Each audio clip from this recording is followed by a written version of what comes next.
Chapter 18. Circumstantial Evidence.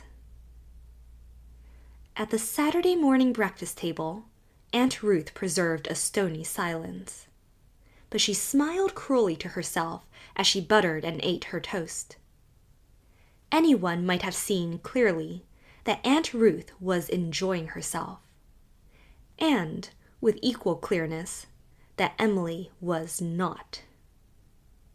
Aunt Ruth passed Emily the toast and marmalade with killing politeness, as if to say, "I will not abate one jot or tittle of the proper thing.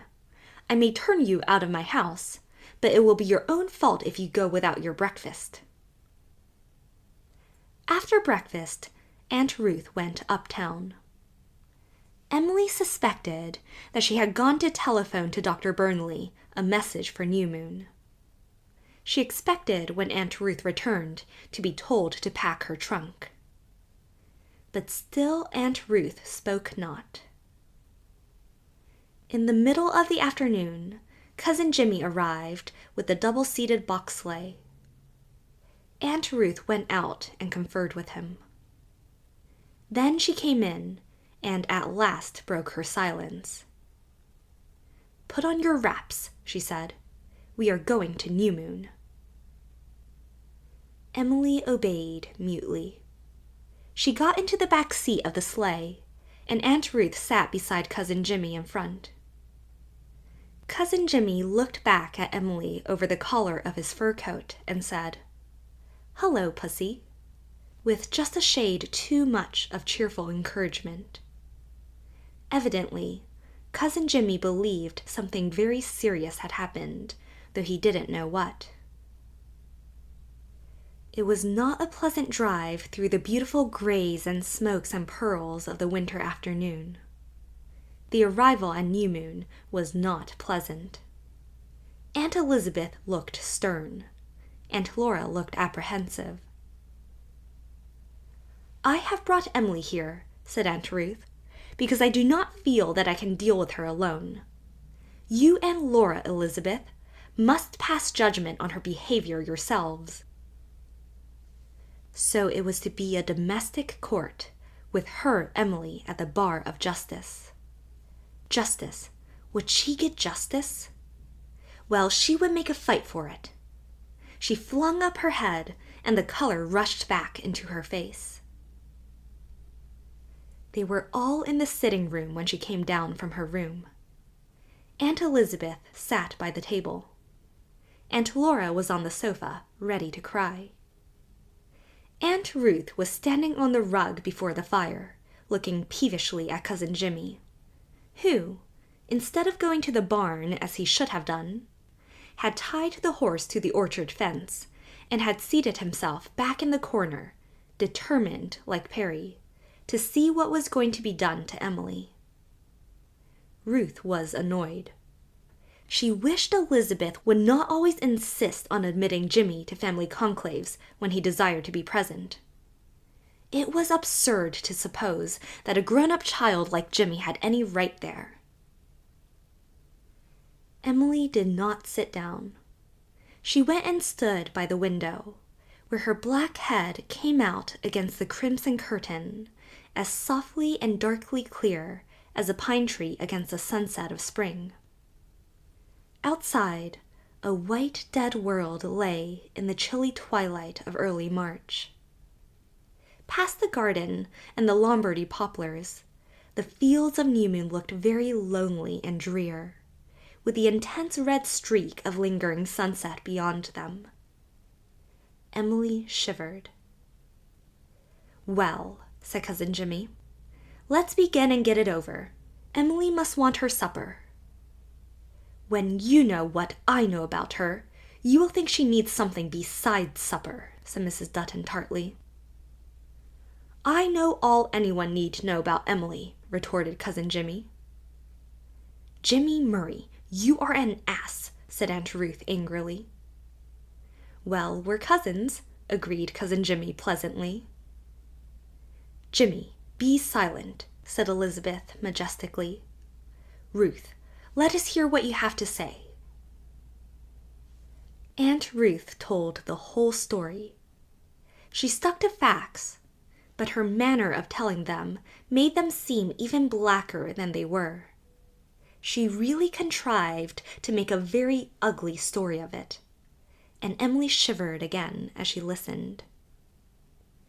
As the telling proceeded, Aunt Elizabeth's face became harder and colder.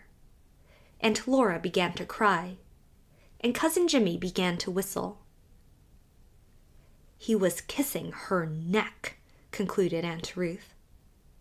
Her tone implied that, bad as it was to kiss on ordinary places for kissing, it was 1,000-fold more scandalous and disgraceful to kiss the neck. "It was my ear, really," murmured Emily, with a sudden impish grin she could not check in time. Under all her discomfort and dread, there was something that was standing back and enjoying this, the drama, the comedy of it. But this outbreak of it was most unfortunate. It made her appear flippant and unashamed. "Now I ask you," said Aunt Ruth, throwing out her pudgy hands, "if you can expect me to keep a girl like her any longer in my house?" "No, I don't think we can," said Elizabeth slowly. Aunt Laura began to sob wildly. Cousin Jimmy brought down the front legs of his chair with a bang. Emily turned from the window and faced them all. "I want to explain what happened, Aunt Elizabeth." "I think we have heard enough about it," said Aunt Elizabeth icily. All the more icily because of a certain bitter disappointment that was filling her soul. She had been gradually becoming very fond and proud of Emily, in her reserved, undemonstrative Murray way. To find her capable of such conduct as this was a terrible blow to Aunt Elizabeth. Her very pain made her the more merciless.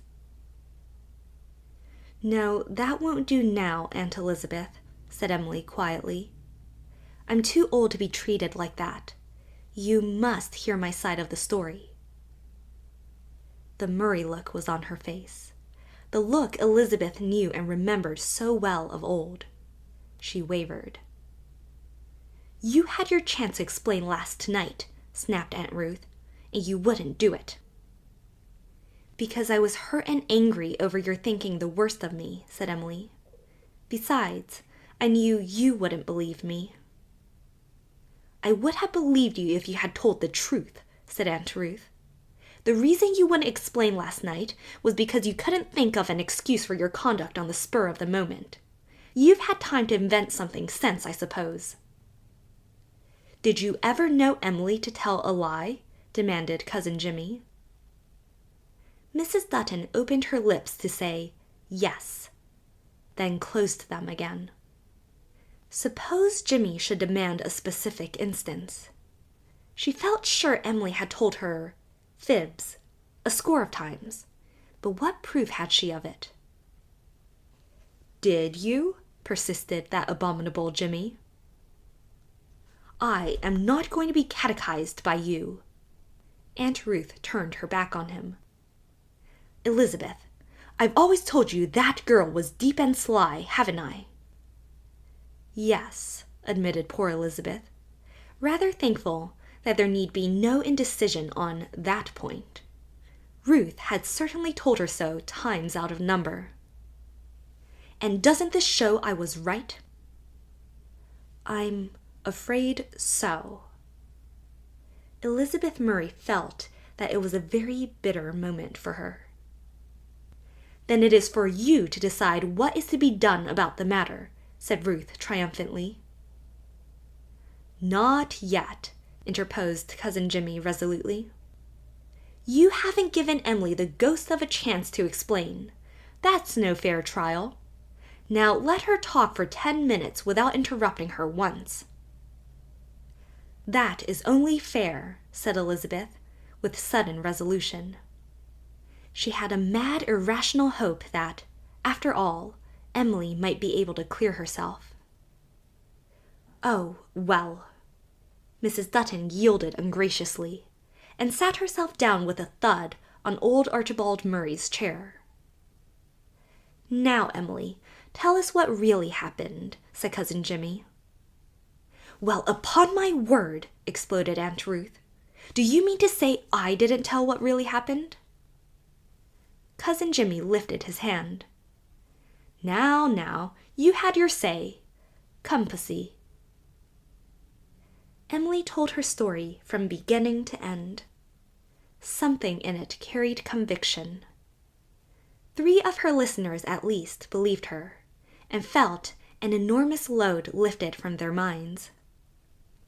Even Aunt Ruth, deep down in her heart, knew Emily was telling the truth, but she would not admit it. A very ingenious tale, upon my word, she said derisively. Cousin Jimmy got up and walked across the floor. He bent down before Mrs. Dutton and thrust his rosy face, with its forked beard and childlike brown eyes under his shock of gray curls, very close to hers. Ruth Murray, he said, do you remember the story that got around 40 years ago about you and Fred Blair? Do you? Aunt Ruth pushed back her chair. Cousin Jimmy followed her. Do you remember that you were caught in a scrape that looked far worse than this? Didn't it? Again, Aunt Ruth pushed back her chair. Again, Cousin Jimmy followed. Do you remember how mad you were because people wouldn't believe you? But your father believed you. He had confidence in his own flesh and blood. Hadn't he? Aunt Ruth had reached the wall by this time, and had to surrender at discretion. I remember well enough, she said shortly. Her cheeks were a curdled red. Emily looked at her interestedly. Was Aunt Ruth trying to blush? Ruth Dutton was, in fact, living over some very miserable months in her long-past youth. When she was a girl of 18, she had been trapped in a very ugly situation. And she had been innocent, absolutely innocent. She had been the helpless victim of a most impish combination of circumstances. Her father had believed her story, and her own family had backed her up. But her contemporaries had believed the evidence of known facts for years. Perhaps believed it yet, if they ever thought about the matter. Ruth Dutton shivered over the remembrance of her suffering under the lash of scandal. She no longer dared to refuse credence to Emily's story, but she could not yield gracefully. Jimmy, she said sharply, will you be good enough to go away and sit down? I suppose Emily is telling the truth. It's a pity she took so long deciding to tell it, and I'm sure that creature was making love to her. No, he was only asking me to marry him, said Emily coolly. You heard 3 gasps in the room. Aunt Ruth alone was able to speak. Do you intend to, may I ask? No, I've told him so half a dozen times. Well, I'm glad you had that much sense. Stovepipe Town, indeed. Stovepipe Town had nothing to do with it. 10 years from now, Perry Miller will be a man whom even a Murray would delight to honor. But he doesn't happen to be the type I fancy, that's all. Could this be Emily? This tall young woman, coolly giving her reasons for refusing an offer of marriage, and talking about the types she fancied. Elizabeth, Laura, even Ruth looked at her as if they had never seen her before. And there was a new respect in their eyes. Of course they knew that Andrew was, well, in short, that Andrew was. But years must doubtless pass before Andrew would. And now the thing had happened already with another suitor. Happened 6 times, mark you. At that moment, although they were quite unconscious of it, they ceased to regard her as a child. At a bound, she had entered their world, and must henceforth be met on equal terms. There could be no more family courts. They felt this, though they did not perceive it. Aunt Ruth's next remark showed it. She spoke almost as she might have spoken to Laura or Elizabeth, if she had deemed it her duty to admonish them. Just suppose, Emily, if anyone passing had seen Perry Miller sitting in that window at that hour of night. Yes, of course. I see your angle of it perfectly, Aunt Ruth. All I want is to get you to see mine. I was foolish to open the window and talk to Perry. I see that now. I simply didn't think, and then I got so interested in the story of his mishaps at Dr. Hardy's dinner that I forgot how time was going. Was Perry Miller to dinner at Dr. Hardy's? Asked Aunt Elizabeth. This was another stagger for her. The world, the Murray world, must be literally turned upside down if Stovepipe Town was invited to dinner on Queen Street. At the same moment, Aunt Ruth remembered with a pang of horror that Perry Miller had seen her in her pink flannel nightgown. It hadn't mattered before. He had only been the help boy at New Moon. Now he was Dr. Hardy's guest. Yes, Dr. Hardy thinks he is a very brilliant debater and says he has a future, said Emily. Well, snapped Aunt Ruth, I wish you would stop prowling about my house at all hours writing novels. If you had been in your bed as you should have been, this would never have happened. I wasn't writing novels, cried Emily. I've never written a word of fiction since I promised Aunt Elizabeth. I wasn't writing anything. I told you, I just went down to get my Jimmy book. Why couldn't you have left that where it was till morning? Persisted Aunt Ruth. Come, come, said Cousin Jimmy. Don't start up another argument. I want my supper. You girls go and get it. Elizabeth and Laura left the room as meekly as if old Archibald Murray himself had commanded it. After a moment, Ruth followed them. Things had not turned out just as she anticipated, but after all, she was resigned. It would not have been a nice thing for a scandal like this concerning a Murray to be blown abroad, as must have happened if a verdict of guilty had been found against Emily. So that's settled, said Cousin Jimmy to Emily as the door closed. Emily drew a long breath. The quiet, dignified old room suddenly seemed very beautiful and friendly to her. Yes, thanks to you, she said, springing across it to give him an impetuous hug. Now scold me, Cousin Jimmy. Scold me hard. No, no. But it would have been more prudent not to have opened that window, wouldn't it now, Pussy? Of course it would.